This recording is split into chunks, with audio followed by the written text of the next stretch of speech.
L'intérêt d'avoir des tournois en Belgique, c'est le fait d'avoir les jeunes qui font leur premier pas ici, avec leurs proches qui viennent voir, les joueurs plus confirmés qui peuvent jouer aussi à la maison. Le fait de retrouver un tournoi international à 25 000 $ qui pourrait tout à fait être un challenger et puis de se montrer devant la Belgique, devant les sponsors, devant le public belge, ça fait toujours du bien. Ça permet aussi aux joueurs belges qui n'ont pas forcément les moyens pour voyager à l'étranger de connaître une première expérience au circuit pro en Belgique.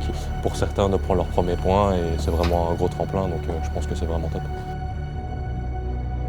On fait plein de tournois tout au long de l'année et c'est vrai que quand on vient ici au Léo, c'est exceptionnel.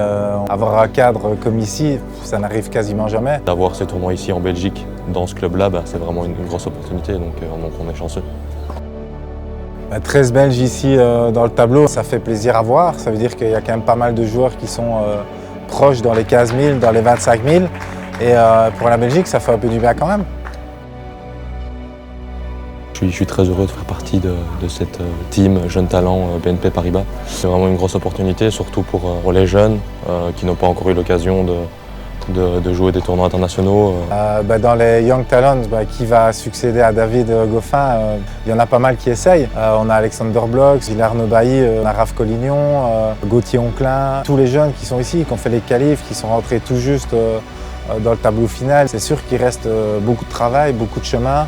Beaucoup de points à prendre pour monter au classement, mais on a quand même du potentiel. Dans les années à venir, on a quand même du lourd qui peut arriver. Alors en Coupe Davis, c'est ce qu'il y aura à Young Talents. Pour l'instant, il y a plusieurs joueurs, il reste 2 places, et donc c'est probable qu'il y a Young Talent, mais avec certitude, je ne peux pas répondre.